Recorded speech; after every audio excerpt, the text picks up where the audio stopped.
She transitioned from a job to another. My jobs were pretty much in urban planning. That was kind of how I started applying my architecture background into the field. And it just so happened that through that role, there was a branding piece. There's a very popular neighborhood in Miami called Wynwood. And so I just kind of, my role was really to turn that, neighborhood that was an industrial neighborhood into a global arts destination. So there was kind of a branding component to that. And at the same time, Tia, my wife and business partner, was transitioning from, being in the hospitality, in a corporate hospitality environment where she led the marketing for several of the restaurants, to more of apparel, but also in marketing, helping a big brand, Free People, launch in Florida. Welcome to A Founder's Life. I'm your host, Leo Gestetner. On this show, we dive into the real stories behind the highs and lows of entrepreneurship and how we pursue a more balanced and meaningful life along the way. This podcast is sponsored by Thankz, helping founders like us scale with reliable remote talent. Email founders@thankz.com, that's THANKZ.com, with the subject line, A Founder's Life, and you'll get $1,000 off your first month. Now, I'm excited today to be joined by Jose Nava. Jose, thanks for joining. Would you mind introducing yourself? Yeah, thank you, Leo. Thank you for having me. As you may know already, but to introduce to our audience, I'm actually a designer by trade. My background's in architecture, and day to day, I actually design identities, brand programs, etc. So I'm actually the founder of a branding and design agency called Levie Branding. We have 2 offices out of Miami and Atlanta. And our team kind of, operates actually around the globe. So we do have, team members that now work with us across Dubai, Berlin, and we work with clients, similarly on a global scale. So we do quite a bit of work, in North America, but more and more we're seeing, new projects that we're undertaking in Europe, in Latin America, and in other places. So yeah, I kind of landed in this role, kind of almost by accident. We make fun of it, of how we started the company, but there's a strong alignment there about kind of using design, for really to unlock impact and to really drive growth in a business context. And that's kind of what we try to do with our clients day in and day out. Excellent. And talk to us a little bit about your journey that brought you to where you are today, and anything else you want to share about the business and the kind of clients that you're working with, although you've just shared quite a lot.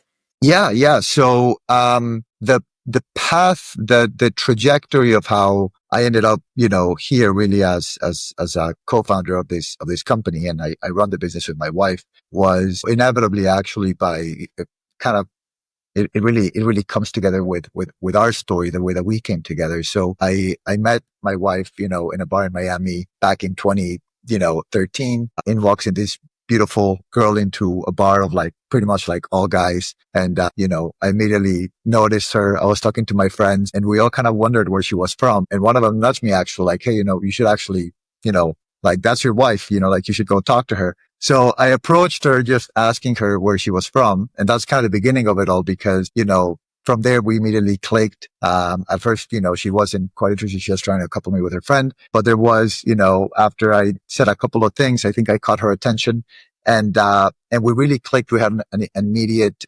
chemistry. And one of the things that I loved about her was her entrepreneurial spirit. And so early on in the relationship, we knew we wanted to do something and to build something. And it was, it was sort of a complete accident because we were, I transitioned from one job to another. She transitioned from a job to another. My jobs were pretty much in urban planning. That was kind of how I started applying my architecture background into the field. And it just so happened that through that role, there was a branding piece. There's a very popular neighborhood in Miami called Wynwood. And so I just kind of, my role was really to turn that neighborhood that was an industrial neighborhood into a global arts destination. So there was kind of a branding component to that. And at the same time, Tia, my wife and business partner, was transitioning from, being in the hospitality, in a corporate hospitality environment where she led the marketing for several of the restaurants, to more of apparel, but also in marketing, helping a big brand, Free People, launch in Florida. And so we just got a call actually from, her old employer asking for some help with some marketing stuff. And that was kind of the entry point of how we're like, okay, this is something that we both kind of have a skill set on. She's more of the storyteller and the marketer, and I bring in more the design and the branding side of things. And so let's kind of put it together and let's start working with them. And then one thing led to another. And from there, it kind of turned into a business that we have today where we have, half a dozen people working in our team. And we actually do some really impactful work. And you asked about our clients as well. We're very fortunate to kind of serve clients across the spectrum from SMBs and mid-market all the way to large Fortune 100 and enterprise clients. So we very much work across projects very much in different sectors, so we do everything from real estate to CPG, sports, aviation. So some of our clients include, Brookfield Properties, one of the largest property owners in the world. Boeing, we work with them on several divisions, primarily in the private jet division, Boeing business jets. They're the ones that would serve things like, planes for heads of state, like the Air Force One and others. And then clients like F1 Miami, which we actually just had a great collaboration with this year, 2025, on bringing the race, really bringing every single touch point of the race to fruition for their paddock club experience. But then also we've worked with some super exciting, new beverage brands, new spirit brands, emerging CPG players in the wellness space, in the snack space. So it's been fun. And, at the same time, we're working with one of the largest, agro exporters from South America right now, really giving them a new brand platform for them to really grow on retail as a brand. This is a brand that their product is everywhere, but, all the people that sell it kind of put their brand there. So it was a very white label thing. So we want to now give their brand a platform and a voice. So anyway, that's kind of a little bit of what we do. And then of course, the great people that we're able to do the work with as well. Excellent. Well, thank you for that. And tell me a little bit about what family means to you. Yeah. I mean,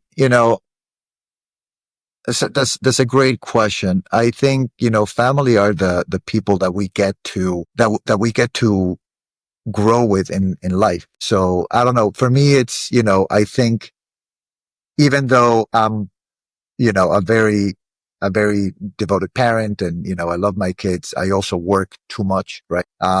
But from that standpoint, I think my kids to me are, I think there's just like I am trying to teach them things, they're teaching me things constantly. Right. And I think so do, people like my siblings. I actually have a chat with my family in Mexico, a WhatsApp chat. And there's maybe about, 30 people. And, a lot of times, the conversation kind of goes into some random places that, just generally you're not going to engage. But oftentimes you learn things, right? And so for me, family is kind of the people, these like spiritual beings that you kind of come into this world with, that then you kind of get to learn about whatever you're supposed to learn here in this life, right? And so I don't know that I guess that's my best answer without having put much thought into it. I think that is, and I think that the more that I think about it, the more that I feel that that's very aligned with my core, Great answer. And how does health look for you? Health, it's interesting. We had a conversation about this earlier, and your whole journey and, your protocol is super inspiring. I think it's such a great story, and I love that you lead with it because, to me, that's what health looks like, right? For me, on a personal level, I think, like you, it's all about kind of improving, doing something for yourself, kind of like each day, right? And treating your body as this incredible machine that it is, right? It has tremendous potential. You have to do some work to unlock it. I think the challenge that, people like me face, and really the challenge that I face is that I oftentimes can't find the time to give that to myself. And that's perhaps one of my biggest challenges. But for me, what health looks like from a protocol standpoint and from like a ritual standpoint, it's, finding movement, finding a way in which I can challenge myself physically, particularly in terms of like strength and stamina. Because of that, I love sprints. I don't do long distance running, unlike you. I did try it before. I got injured. I think partially, probably most likely because I didn't do it well. But in part, that's also a little bit too slow for my brain. Like I haven't been able to find myself in that zone, but I love sprinting. Sprinting is great. When I'm not sprinting, I love jump roping, specifically the weighted jump rope. I try to do that, 2, 3 times a week. And it's very challenging. It's a huge, full body workout. I really feel it kind of everywhere right after. And then, of course, for me, it's a combination of calisthenics and a weighted program, right? So whether that is, I love doing pull-ups, push-ups, squats, kind of like the basics, and then just adding some weight and then kind of focusing on some, supplemental, muscles, like my shoulders, my traps, so on and so forth. Just kind of I focus on different areas and then I try to hit everything each week, but you don't get to do everything every week as much as I like to. But 3 to 4 times a week of like being able to push myself on a cardiovascular level, push myself on a strength level and really feel that and then feel the after effects of that for days. And then of course, try to align to also give myself, my body the protein that it needs, try to hit, 30 grams of protein each meal. And also I still, I know that maybe the fasting trend has faded a little bit. I still like to practice it. I like to go at least a few days a week where I don't eat anything till mid-afternoon, maybe dinner. And to me, it's kind of that combination, right? And the biggest thing about health is just how do you feel, right? Like I can tell when my body needs more of a push and I can tell when it needs me to rest, right? And the challenge is always when you need to push your body, but you feel like your time is committed elsewhere. That's kind of the fine line that you got to walk. And that at least I see in my life every single week. And it just repeats itself in different ways. If I am free work wise, but I'm traveling, well, then I'm traveling. And then there's those commitments, right? To family and young kids and kind of making sure that they are fed when they get up and et cetera, et cetera, et cetera. And, though that's really what kind of where health fits right now in my life. And the challenges that I face with it. Sounds like you've got a great balance in your health there of different aspects. I'm a little jealous. I think the jump rope especially, I like the sound of. I'm just too uncoordinated. I mean, it's funny because I am an athlete in many ways, but jump rope I find tough. I guess with practice I could do it, but it's definitely not something that comes naturally to me. But I think as a core workout, that's fantastic. I mean, I will say with jump rope, it's interesting because I don't think that, I think that for a lot of people, it doesn't work. And I think primarily it's because a lot of the ropes in the market tend to be very light. So you don't feel a lot of weight with the majority of ropes. And I did try jump roping before. And like you, I felt like I wasn't very good at it and all that. And then I was actually gifted, I think it was a Christmas or something, kind of the weighted jump rope set. And that for me has been a game changer because you feel yourself getting better, right? So whenever I want to just push myself, like, body wise, I just go for the heavier one, but you can't really do anything like a double unders or any specific techniques with it other than just jumping, like, and kind of pushing yourself to jump for like a minute straight. But then they have another one that's still weighted. That's 1 pound, but it's, much less than the other one, the other one's like 3 pounds. The lighter one is 1 pound. And then you find yourself that you can actually do more because you have the practice of the heavier one. So it kind of, I would say it's a thing that it's worth checking out. And you might be surprised once you start trying it that you can get really good at it pretty fast. Like after just doing it a couple of sessions, you really start to get the gist of it. And it's not long. You can, get a light workout in like 5 minutes, or you can do more of a fuller workout. Like sometimes I will do my strength training and just kind of in between, I'll do some jump roping. And that's a great way to kind of like break the sets, right? And just kind of get the blood moving and pumping, Nice. And what do you like to do for fun? I mean, that's a great question. I would say for fun, I love to hang out with my family. That's typically my number one. I do like to take walks in, where we relocated. I told you a little bit about how, we started our business in Miami. That was kind of both our office and our home were in Miami for the last almost about 20 years, roughly. That I've been in Miami. We started the business about a decade ago. So it's been kind of like I was in Miami for a while. met my wife, we started the business, but it was the last 10 years, just both working, living in Miami. And we wanted a change from just a subtropical climate. It's a dense city. If you want to get out to nature, you got either the ocean or you got the Everglades. And really, you just kind of want to enjoy the ocean. Like, the swampland is not that exciting, but that was one thing that we looked at when we were looking at moving and also opening an office somewhere else. And that's one thing that I love about Atlanta is the access to nature is amazing. And so for me, one of the funnest things that I love, and I did it this morning, I'll do it this afternoon, I do it every day, 2 to 3 times a day, is just walking outdoors, walking in nature. Kind of, for me, is almost meditative, right? And so, but at the same time, you get to really observe the ways of, whatever, like the eagles or the birds or the snakes and, even just like the river kind of flowing. And for me, that meditative thing is very grounding. So I can't say that it's the funnest thing, but I feel like it's necessary for me and for my well-being. Right.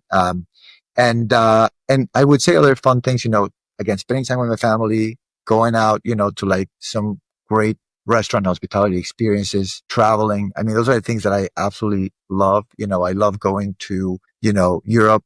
Portugal actually is very high on my list, and you're in Porto. So, I hear amazing things. I am curious, obviously, to hear about your experience in Europe. And in Europe, what do you like to do for fun? I mean, I think it's interesting here in America. We just have different things. For me, it's like, okay, like today, that fun thing is going to be a workout. Today is going to be, just my time outdoor, or maybe it's going to be family time if it's on the weekend and we're going to go to a great restaurant or something like that. Right. Those things are kind of what checks my fun bucket. But I'm curious, and I know that this is an interview, but I love to hear from. For me, it's certainly working out. Yeah. I find it meditative. I love the positive endorphins.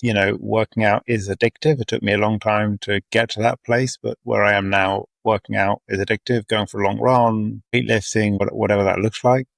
For me, time with loved ones is fun in whatever form that takes. It might be a nice walk. I'll go for an early morning walk with my daughter, or it might be, whatever form that takes. Spending time with those that I care about is always fun for me. I'm actually pretty easygoing, so I find most things fun. I'm a glass half full kind of guy, and I enjoy life. Doesn't mean I don't work hard, but yeah, I enjoy most things I do. Amazing. Yeah. And great energy to bring to the table. It's like seeing it glass half full. Yeah. And for you, sounds like you have got a pretty good balance. So what I call a balanced life, which is that center line of balance. So not perfectly in balance, but what does a balanced life look like for you?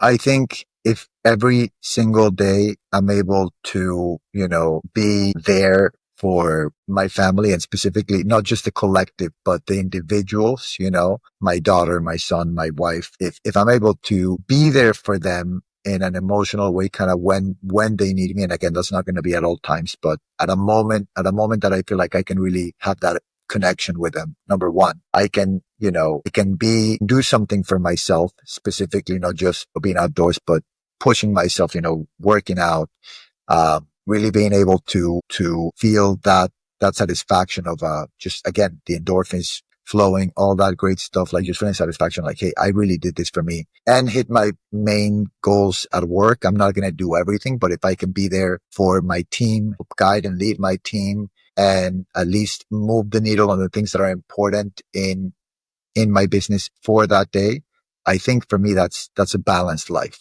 It's very difficult some days to hit all three. And most of the time I average 2 out of 3, and those 2 out of 3 kind of change. But if I can hit 3 out of 3, that's a great, very balanced day. I'll go to sleep feeling extremely fulfilled. And most of the days I can be like, okay, well, you know what? Like, I did 2 out of 3 really good. That other third one could have done a little bit better, Makes sense. And what has been a pivotal moment for you in your life? There's been several. I would say perhaps the one that stands out the most was coming from Mexico and moving to America was really key. I'm in a very unique position from the standpoint that I was born in the States. I moved back to Mexico when I was 2. It was because of my dad's job that we're living here. And so we moved back. And so I was raised mostly in Mexico City. But like I mentioned before, I lived in a few other places in between. I lived in Colombia, which is a beautiful country, for 3 years. I lived in Canada for a year, and those experiences were really enlightening. But I think moving to America really was something that I always wanted to do. I always saw as the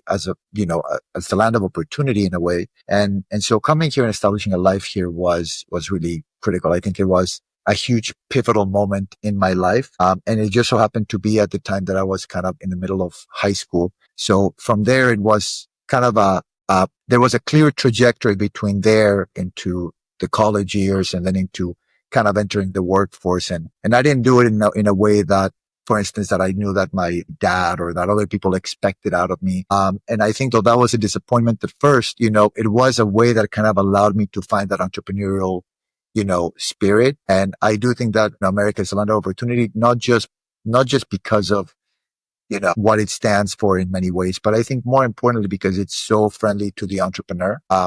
And so to me, that was one of the most pivotal things. And then I would say probably at an even more foundational level, that's what allowed me to kind of embark on this journey. But at a more foundational level, like I covered before, was, definitely meeting my wife, because she, in a way, opened up my perspective about how to even go about it. Her dad was an entrepreneur. She was raised with an entrepreneurial mindset. She did very entrepreneurial things when she was in school. Like she had little shops, and she did, eBay, and she had a blog and all these things. For me, those things didn't quite come as natural. So just kind of getting that insight and that perspective in the entrepreneurial journey just kind of opened up a new world for me. And it was one of the things that has been one of the most defining as we've built our life together, because it's unlocked huge opportunities. It's unlocked amazing, just a really great quality of life. And it's allowed us to kind of live life in our own terms, which is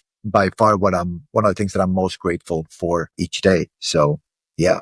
Perfect. And leading from that, what is one piece of advice you would give to an aspiring entrepreneur? To an aspiring entrepreneur, I think that the biggest thing that I would say is develop a sense of vision for what you want in life. One thing that I found is that when you plan things, they rarely happen the way that you expect that they're going to happen.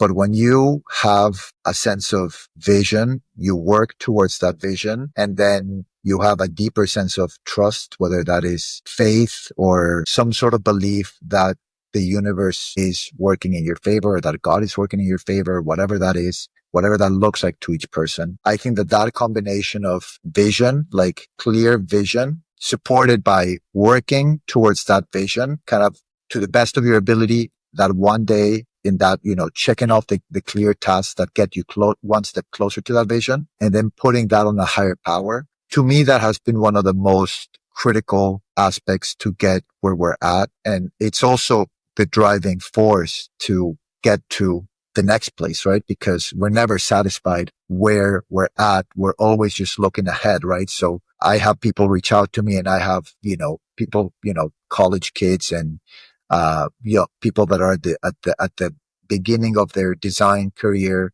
and they're looking to connect. They're looking for advice. They may be looking for a job or an internship.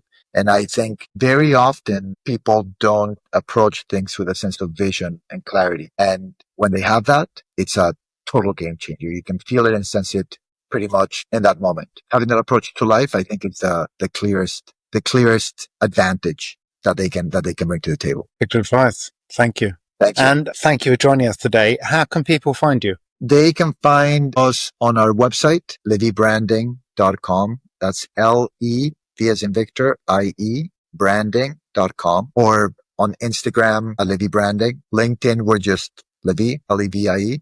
And I'm pretty much on all platforms at Futurist Human. So that's how they can find us. Well, thanks for listening to today's episode. And if you enjoyed this conversation, don't forget to subscribe to the channel, tell your friends, and leave a review.